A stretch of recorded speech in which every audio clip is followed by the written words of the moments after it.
Bien, buenas tardes a todos.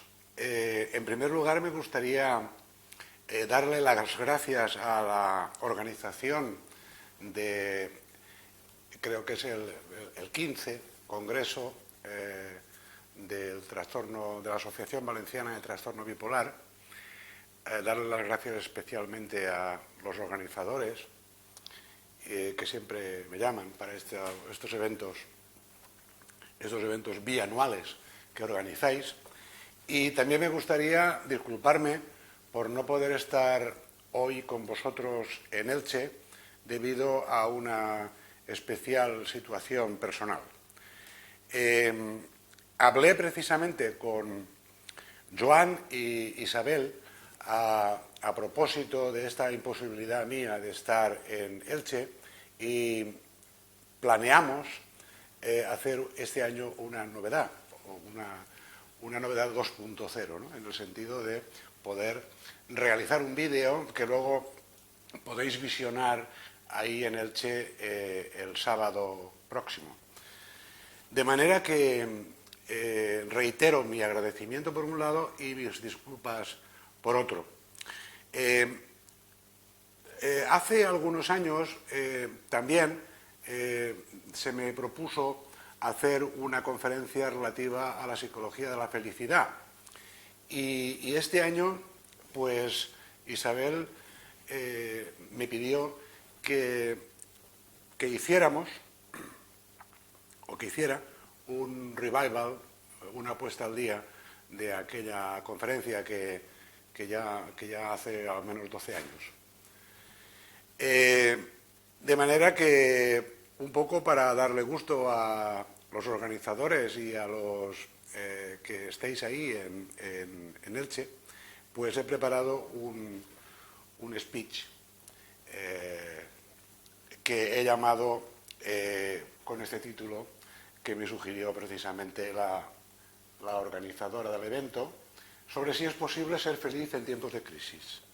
Este sería un poco el título de la conferencia que voy a daros.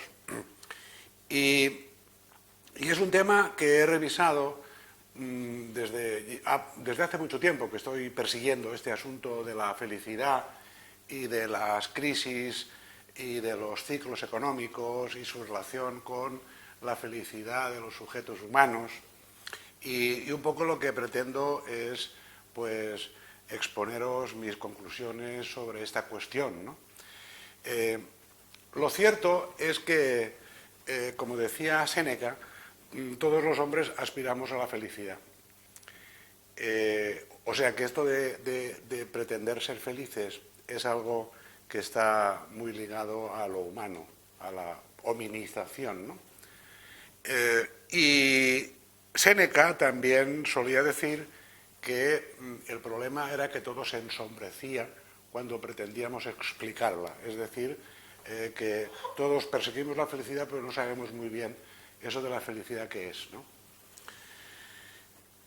Y es cierto que el término felicidad es muy difícil de atrapar y de definir, tanto que las respuestas no hay que ir a buscarlas a la neurobiología o a la psiquiatría o a la psicología, sino que hay que ir a buscarlas a la filosofía y más concretamente a la metafísica. Es decir, la felicidad es un concepto metafísico más que psicológico. Pero lo metafísico y lo psicológico tienen correlatos, ¿no? Y precisamente yo voy a hablaros de estos correlatos, ¿no? La verdad es que los seres humanos somos unos simios muy raros, muy listos también, ¿no? Raros y listos, en el sentido de que somos capaces de plantearnos este tipo de preguntas, ¿no? ¿Qué es la felicidad? Pero también la de inventarnos categorías, es decir, construir una categoría que se llama felicidad. Es decir, un universal, ¿no? Lo que en el platonismo se llama un absoluto, un universal. El asunto es que la dificultad surge cuando tratamos de enlazar estos absolutos con los estados felicitarios que cada uno de nosotros podemos gozar. Es decir, todos nosotros somos capaces de sentirnos felices o infelices por cuestiones particulares, ¿no? Sin embargo, también somos capaces al mismo tiempo de inventar un absoluto, la felicidad, como absoluto, con mayúscula, o la infelicidad, ¿no? Con minúscula, ¿no? Esta vez. Es decir, que somos capaces de inventarnos una felicidad a nuestra medida, pero también una felicidad conceptual. Y esto es muy interesante porque es como si los seres humanos tuviéramos dos registros, ¿no? Uno ideal y otro particular, uno dimensional y otro categórico, y que nuestro cerebro tiene verdaderas dificultades para orientarse en ese territorio de nadie, que es donde se encuentran los enlaces entre estos absolutos y los estados concretos de las personas, ¿no? El asunto es que hay tantas felicidades como individuos somos capaces de pensarla. De manera que los estados felicitarios son múltiples, heterogéneos, contradictorios, cambiantes y costosos. La forma de llegar a estos estados es también muy difícil, muy complicada y sobre todo muy individualizada. Cada uno lo hace a su manera. Pero, a pesar de que todos sabemos de qué estamos hablando cuando hablamos de la felicidad personal, es decir, de la felicidad, del estado felicitario personal, lo cierto es que no podemos renunciar como seres humanos a representarnos, a imaginarnos la felicidad como abstracción. Y estos conceptos que tienen una existencia intangible, tienen una característica común y es que todos acaban en dad, ¿no? Por ejemplo, libertad, realidad, fraternidad, igualdad, libertad, es decir, todo lo que acaba en dad participa de esta característica de ideal platónico, de algo conceptual que no sabemos dónde está, pero que todos nos lo representamos de una forma u otra a partir de nuestras propias experiencias. De manera que el problema cuando hablamos de la felicidad está en cómo es posible que de lo múltiple quede abarcado por lo concreto.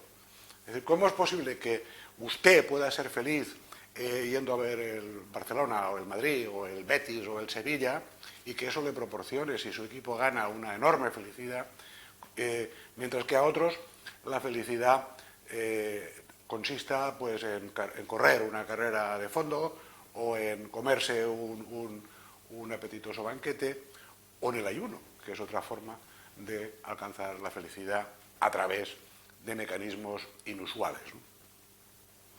La felicidad, además, procede de una palabra latina, que es la felicitas, ¿no? Pero todas las culturas tienen palabras para designar estos estados y no son siempre las mismas. Por ejemplo, los chinos no hablan de felicidad, sino de prosperidad o de longevidad. Los místicos españoles del siglo XVI hablaban de éxtasis, que es otra forma de referirse a los estados felicitarios. Otros del nirvana, otros de salvación, beatitud, los griegos con su eutimia y su virtud, el equilibrio, goce, alegría, bienestar, armonía, sosiego, etc. Pero lo cierto es que cada uno de nosotros no puede dar cuenta de ella sino a través de una sensación muy conocida por todos nosotros, que es la sensación de placer. De manera que para entender qué es esto de la felicidad y para entender qué es esto de los estados felicitarios individuales, no tenemos más remedio que acercarnos a la idea de que tiene que existir un correlato neurobiológico, y a ese correlato neurobiológico le llamamos placer.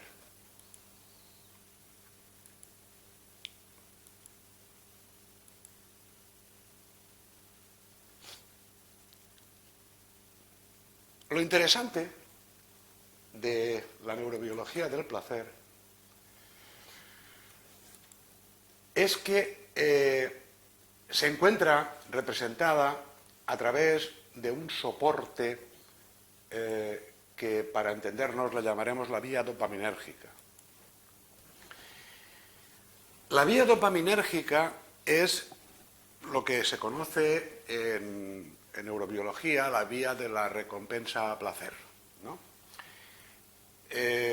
Y es muy interesante desde el punto de vista evolutivo y desde el punto de vista psicobiológico individual, porque ahí está el secreto de todas las preguntas que nos hemos estado haciendo hasta ahora, ¿no? Es decir, la felicidad, como veremos después, no es equivalente al placer, pero la primera noticia que tenemos de la felicidad y de su posible existencia es a través de una reacción innata que se llama la reacción de voluptuosidad. Es decir, todos nosotros venimos de serie equipados con un equipo neurobiológico que nos proporciona sensaciones de placer. Lo interesante es que no solamente venimos equipados de serie con esta posibilidad, sino también de la de experimentar dolor. O dicho de otra manera, el placer y el dolor no son experiencias antagónicas, sino que son experiencias que representan la cara y la moneda de la misma experiencia. Lo interesante de la vía dopaminérgica es que a través de ella podemos explorar las rutas de la hominización y ver lo que está pasando con nuestra especie. Una cuestión muy interesante de la vía dopaminérgica es que es una vía que, como antes he dicho, es una vía que representa la vía de la recompensa y el placer, pero también de la motivación, también de la búsqueda, y que es una vía a medio hacer. Esto de que sea una vía a medio hacer tiene una sustanciación evolutiva de enorme interés, porque nuestra especie procede de un antecesor común que tuvimos con los monos que ahora pueblan la Tierra y que, como saben ustedes, pues era un simio que podía mantenerse en pie, erguido, con dos patas, pero que era una persona que buscaba alimentos, que buscaba espacios de caza o que buscaba espacios de guarida a través de buscarse la vida, en el sentido de no permanecer nunca en el mismo lugar, ¿no? Cuando se agotaban los recursos de un lugar, los primitivos humanoides se desplazaban a otro hasta que aquello se quedaba de alguna manera sin recursos y había que buscar otro entorno donde no hiciera demasiado frío, donde hubiera agua, donde hubiera animales, donde hubiera caza, donde hubiera vegetales para comer. Es decir, nuestra especie es una especie que se ha pasado la vida yendo de aquí para allá. Es una especie inmigrante, por decirlo de alguna manera, ¿no? Salimos de África y colonizamos toda la Tierra, gracias a que hemos tenido mucho éxito reproductivo y además gracias también a nuestro cerebro que desarrolló estrategias cognitivas, memorias y culturas que permitieron que nuestra especie pues medrara en ambientes muy hostiles, ¿no? El asunto es que este diseño de la vía dopaminérgica a medio hacer es el ideal para que los individuos nos adaptemos a lo que hay. Es decir, la evolución se las arregló para que nuestro cerebro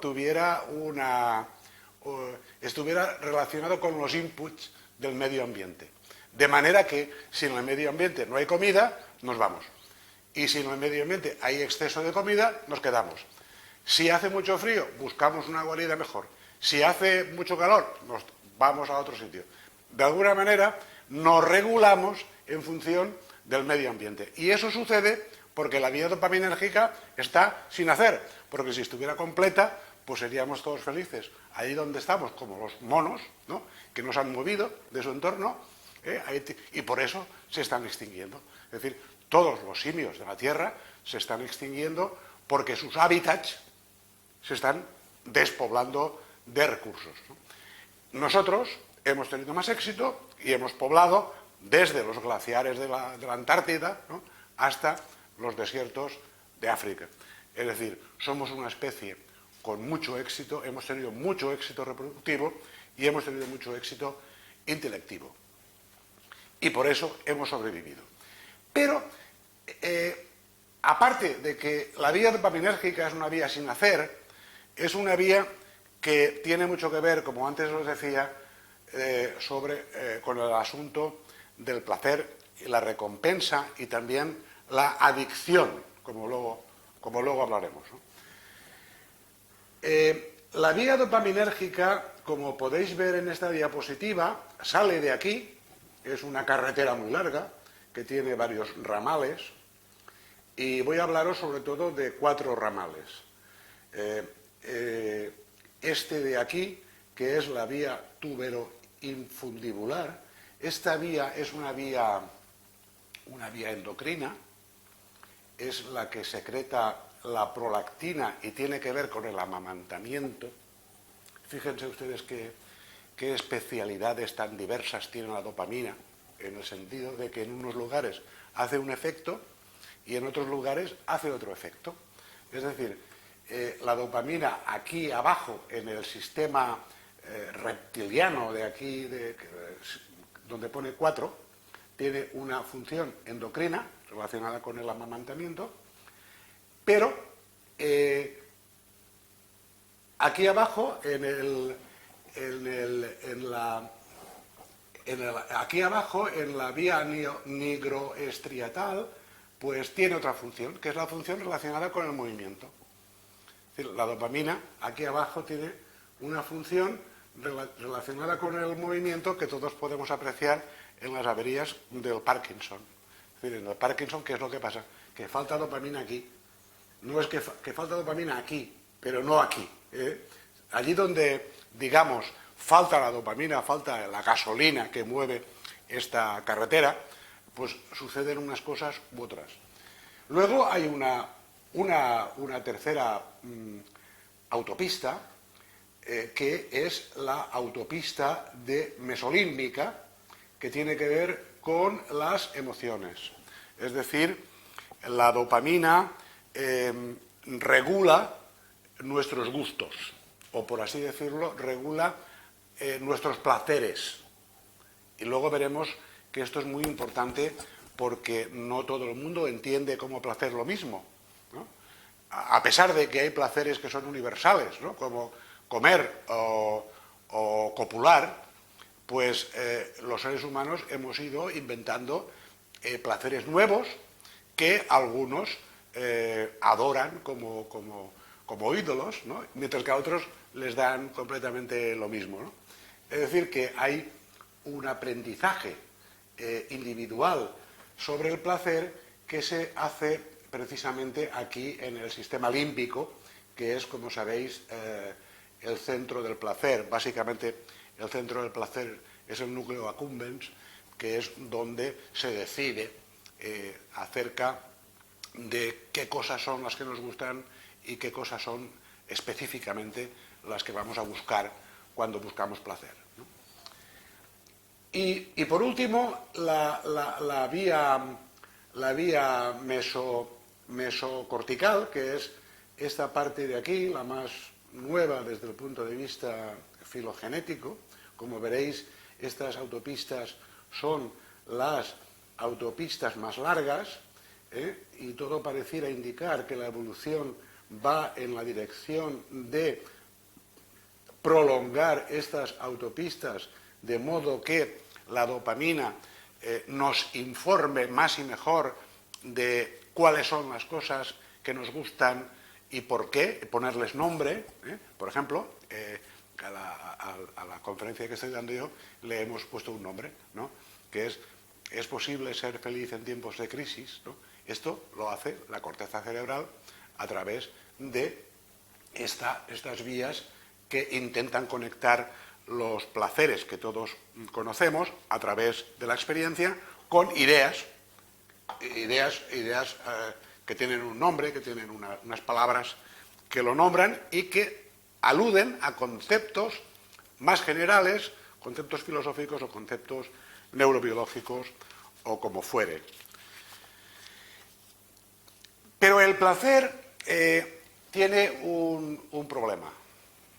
Tiene un problema. Y es que a todas las personas no nos gusta lo mismo.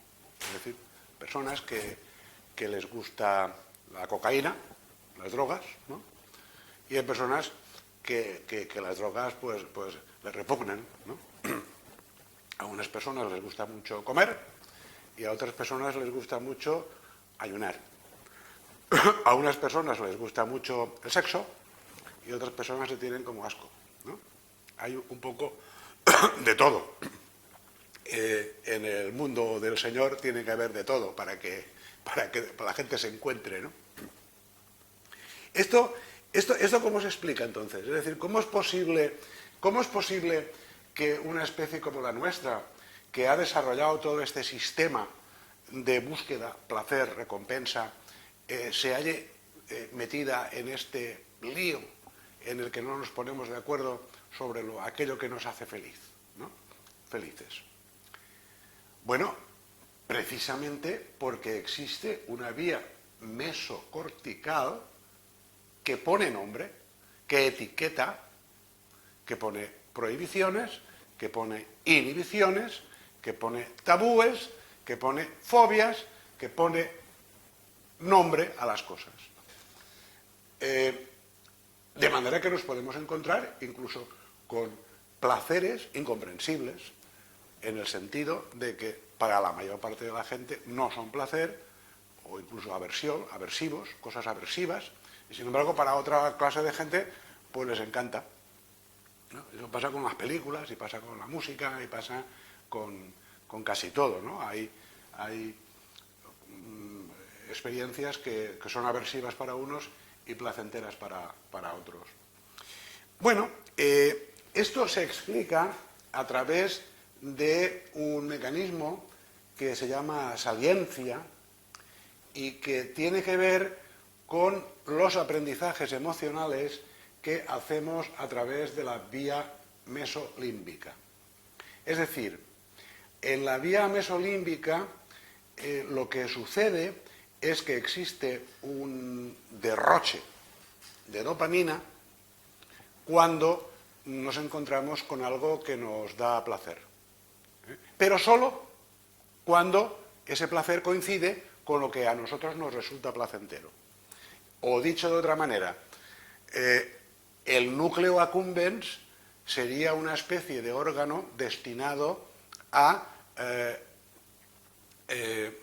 hacer manifiesto placeres que uno ha aprendido a que le gusten, ¿vale? Se trata de un órgano, digamos, de facilitación de placeres que son específicos de una persona. Y lo importante del núcleo accumbens es que una vez que ha encontrado un placer placentero que sea muy, muy fuerte, muy intenso, eso cierra la probabilidad de placer para otros placeres. Esta es la desgracia que tienen, digamos, los drogadictos. Es decir, los que son adictos a una droga, por ejemplo a la cocaína, solamente les gusta la cocaína, lo cual no quiere decir que no prueben otras drogas, ¿no? Pero hay como una especialización en una droga, de tal manera que las personas prefieren esa droga a cualquier otro placer, como veremos ahora en la siguiente diapositiva, que es muy interesante, porque esto es una diapositiva que mide los efectos de contemplar una película erótica o una película de cocaína, una película donde se trafica con cocaína, y aquí vemos la intensidad de la señal tanto en el grupo de controles como en el grupo de cocainómanos. como podéis ver, la deplección de dopamina en el grupo de controles es particularmente alta en la película erótica y muy baja en la película de cocaína. La excitación que sienten los cocainómanos es particularmente alta cuando la película habla de cocaína y particularmente baja cuando la película es erótica. O dicho de otra manera, es decir, los cocainómanos se han especializado en el placer de la cocaína y lo prefieren a el placer del sexo, que es un placer, como todos ustedes saben, universal y que gracias a él estamos todos aquí hablando de felicidades en 2.0 en este caso. Bueno, el problema del placer es que unos placeres cierran las puertas de otros, pero no solamente esto, sino que los placeres tienden a la repetición. Es decir, una vez probado algo, pues la tendencia a volverlo a probar es absolutamente previsible. Y esto, pues como ustedes saben, sucede con todos los placeres. Es decir, todos los días comemos y todos los días comemos preferentemente aquello que nos gusta. Todos los días nos hacemos un trago, si es que el trago nos gusta, ¿no? O el vino, o la cerveza, o todos los días que podemos, o los fines de semana salimos con los amigos, si es que la compañía con los amigos nos interesa, o todos los días nos tomamos un chute de cocaína si es que la cocaína es lo que nos interesa, ¿no?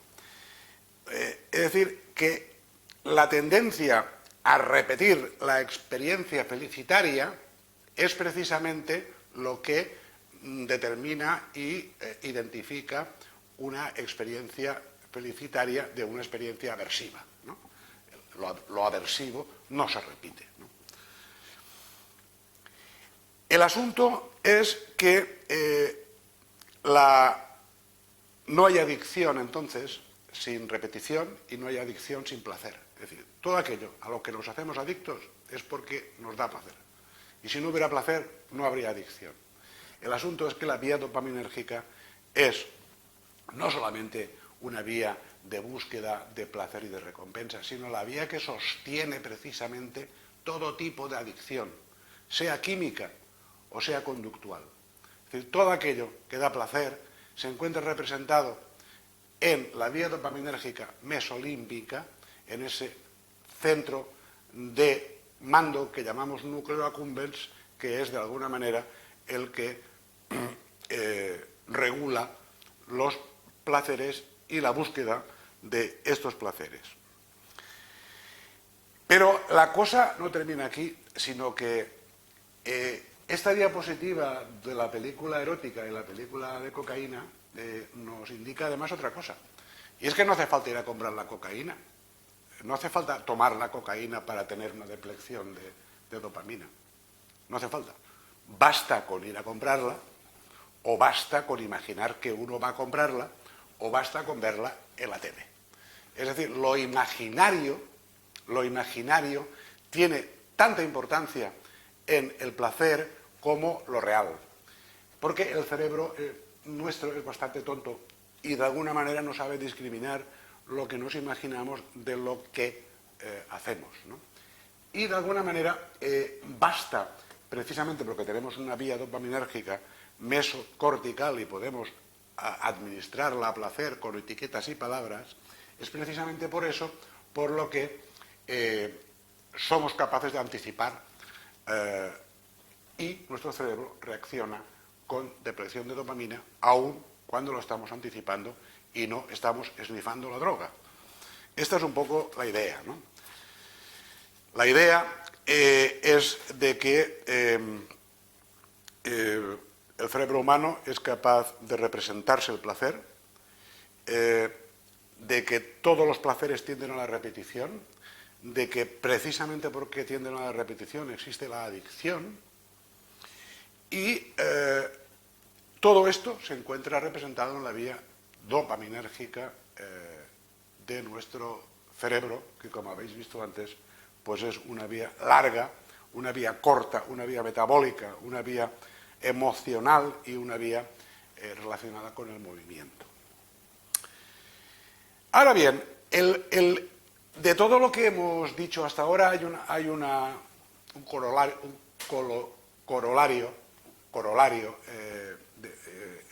que hay que destacar, ¿no? Y es que el placer, hay que andarse con mucho cuidado con el placer, porque ciertos placeres son capaces de desbordar la capacidad del sujeto para sentirlos y para adaptarse a ellos, ¿no? Por ejemplo, el el que es adicto al juego, es un vicio, una adicción peligrosa, ¿no? Porque es una adicción en el sentido de que se tiende a la repetición, donde no se aprende de la experiencia, de que por más que se pierda, siempre se va a volver a la mesa de juego, y que de alguna manera eso puede arruinar a una familia, ¿no? En ese sentido, pues a los adictos al juego les pasa lo mismo que a los adictos a la cocaína, es decir, que se puede llegar a arruinar a través del exceso al que tiende todo placer, ¿no? Es decir, que el placer es una de las cosas, tanto el exceso de comida o de juego o de sexo, que terminan por saturar nuestro sistema de recompensa. Y entonces llevan al sujeto a una desensibilización progresiva del disfrute, en el sentido de que el adicto es aquella persona que se toma un vaso de whisky no para proporcionarse placer, sino para quitarse el displacer que le proporciona la abstinencia al alcohol, ¿no? Llega un momento en que cuando se ha desbordado el sistema de recompensa, es decir, cuando le hemos dado demasiado gusto al cuerpo, hay un momento en que el cuerpo ya no puede más, ¿no? Esto es lo que sucede con las drogas, lo que sucede con la comida, con lo que sucede con el sexo, lo que sucede con casi todo, ¿no? Es decir, que todo parece indicar que nosotros los humanos estamos diseñados solo para tolerar pequeñas dosis casi homeopáticas, ¿no?, de placer. Pero es interesante también señalar otra cuestión relacionada con esta vía dopaminérgica de la que antes les hablaba. Y es que esta vía está relacionada con la búsqueda, está relacionada con el placer, está relacionada con la recompensa, está relacionada con la adicción y está relacionada, señores, con la psicosis. Es decir, que cuando tenemos un brote psicótico, lo que se altera, y esto está demostrado, es decir, lo que se altera es la vía dopaminérgica.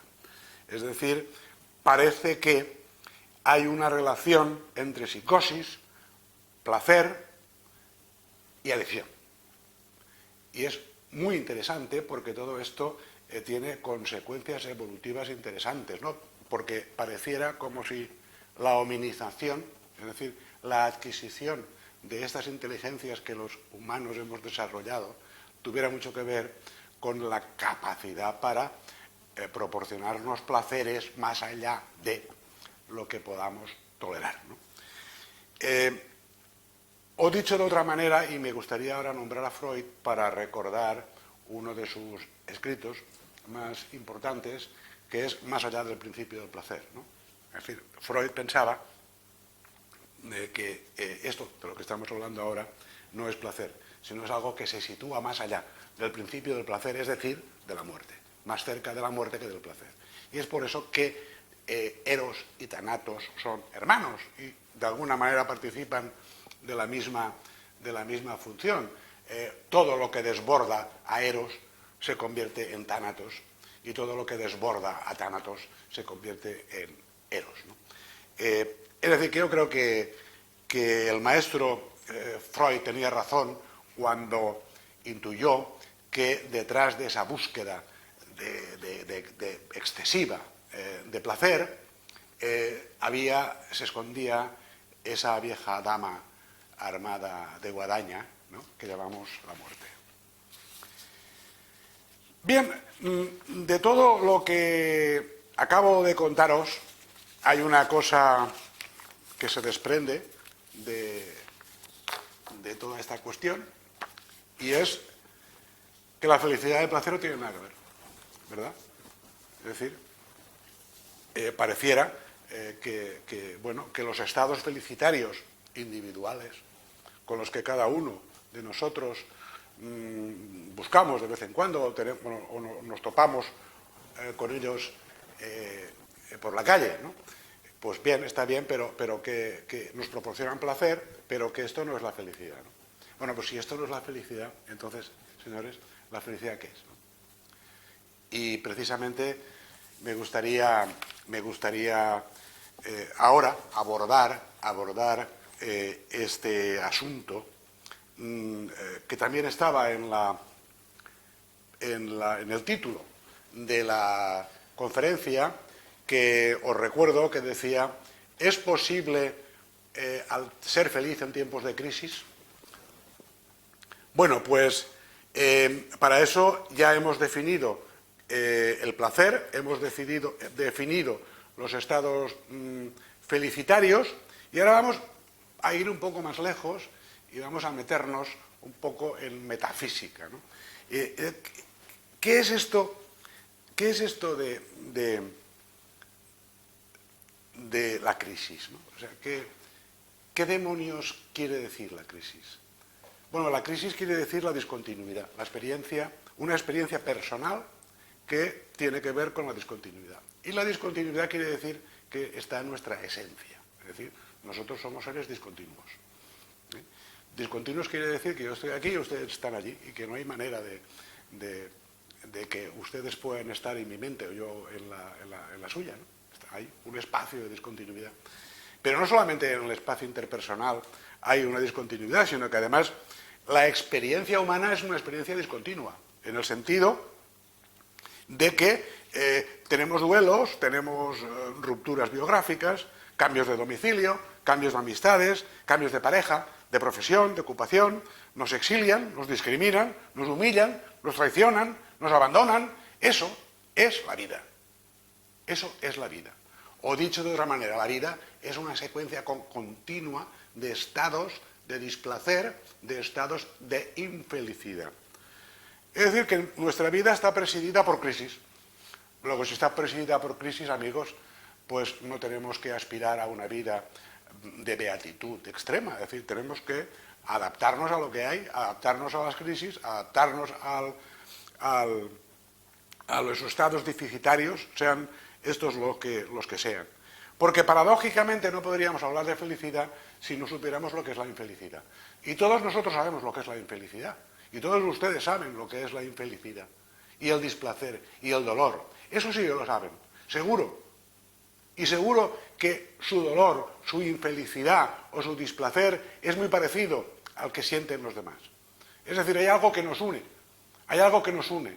Y es saber que todos los que somos infelices, o hemos sido alguna vez, lo hemos sido, si bien por distintas razones, llegando a la misma conclusión, ¿no? Nos deprimimos, nos venimos abajo, nos decepcionamos, la vida nos cambia, nos impulsa de aquí para allá.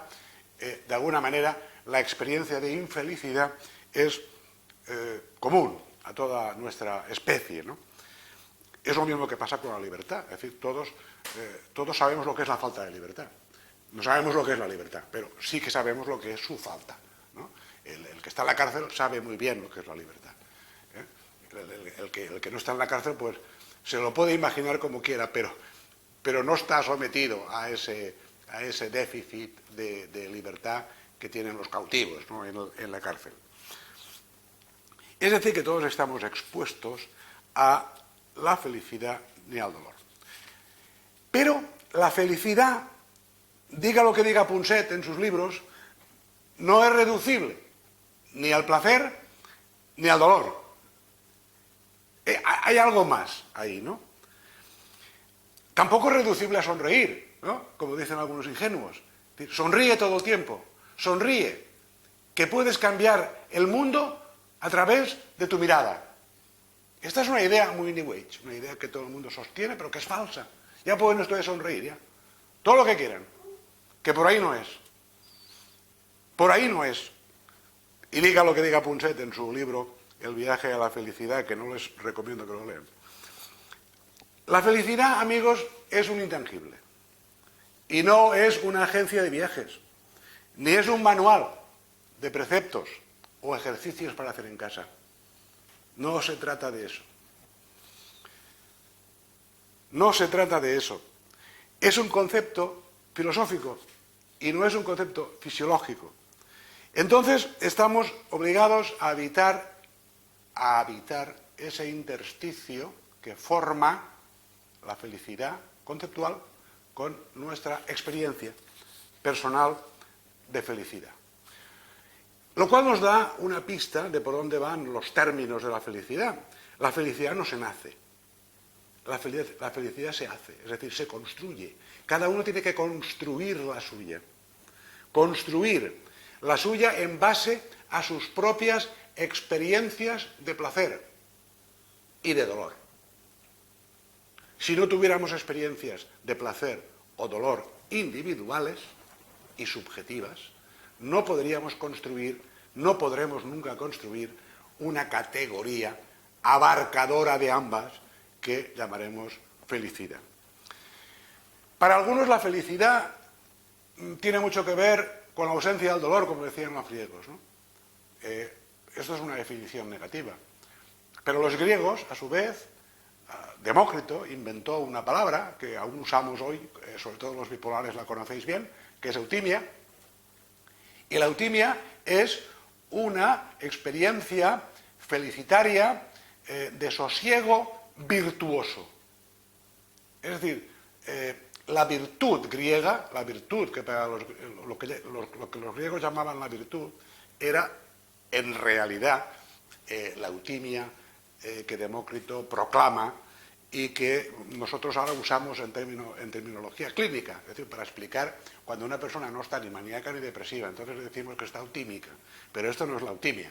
La eutimia es otra cosa que inventó Demócrito, ¿no? Y lo interesante desde el punto de vista de la profilaxis, es decir, de las cosas prácticas que yo les recomiendo para alcanzar la felicidad, es que si es verdad que el placer opera abriendo y reduciendo más tarde la paleta de posibilidades de felicidad, lo que se deriva de toda esta cuestión es que hay que obtener placeres diversos. Es decir, no hay que centrarse en un tipo apetitivo de placer, sino que hay que buscar la variedad en los estímulos placenteros a fin de que cuando uno nos falle podamos tener otro, ¿no? Un poco lo mismo que hacemos con los ahorros, lo diversificamos, ¿no? ¿Por qué lo diversificamos?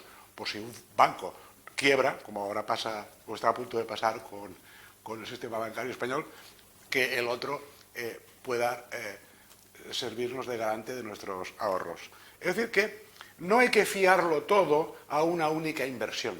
Es bueno que las experiencias de felicidad tengan varios agentes interesados en su trámite, ¿no? Hay también quien cree que, como yo, que la felicidad es un estado de ánimo residual, es decir, es lo que queda después del placer, es lo que queda después de la discontinuidad, es lo que queda después de cierto tipo de experiencias cumbre que marcan la vida y que de alguna manera dividen el mundo en dos, antes y después de esa experiencia, ¿no? Es decir, los que hemos tenido la suerte de tener experiencias de ese estilo, sabemos perfectamente que ese tipo de experiencias no se pueden repetir a diario, porque no son placenteras, no son adictivas tampoco, y además no se pueden provocar a voluntad, es decir, que vienen cuando vienen y se van cuando se van. De alguna manera, los intervalos que hay entre este tipo de experiencias y la siguiente experiencia, a eso yo le llamo felicidad. Es un estado de ánimo y además proclamo la idea de Demócrito como la más valiosa, la idea de la eutimia, es decir, el sosiego virtuoso, ¿no? Yo creo que esta sería un poco mi conclusión con respecto a a qué es la felicidad y cómo la podemos alcanzar, ¿no? Y además hay otra cuestión relativa a cómo alcanzar la felicidad. La felicidad no es una cosa que pasó en el pasado, ni es una cosa que va a pasar en el futuro. La felicidad es un intangible y además atemporal. Atemporal quiere decir que solamente la podemos sentir aquí y ahora. No la podemos sentir ni ayer, ni a través de los recuerdos, ni a través de la anticipación del futuro. Dicho de otra manera, es hoy, ahora, en este momento, cuando podemos ser felices. De manera que es inútil ir a buscarla porque está precisamente aquí, entre nosotros. Esto, amigos de la Asociación Valenciana de Trastorno Bipolar, esta es la felicidad en la que yo creo y que a vosotros os puede ser útil como paradigma o como guía para no buscarla en ningún otro sitio que no sea en el aquí y en el ahora. De manera que como conclusión definitiva a esta historia de qué es la felicidad y si es posible ser felices en tiempos de crisis, yo soy positivo, soy optimista, yo digo que sí, que es posible ser feliz en tiempos de crisis porque la vida es una discontinuidad continua en este sentido. Siempre estamos en crisis y siempre lo estaremos porque los seres humanos vivimos en una confluencia entre lo abstracto y lo concreto, de manera que es verdad que tu felicidad es realmente la felicidad, a no ser que estés maníaco. Muchas gracias a todos por vuestra atención y como despedida me gustaría deciros que os esperamos dentro de 2 años en Castellón, donde vamos a realizar el siguiente encuentro con la Asociación Valenciana de Trastorno Bipolar y desde aquí me comprometo a ayudaros en la gestión de este evento. Muchas gracias y buenas noches a todos.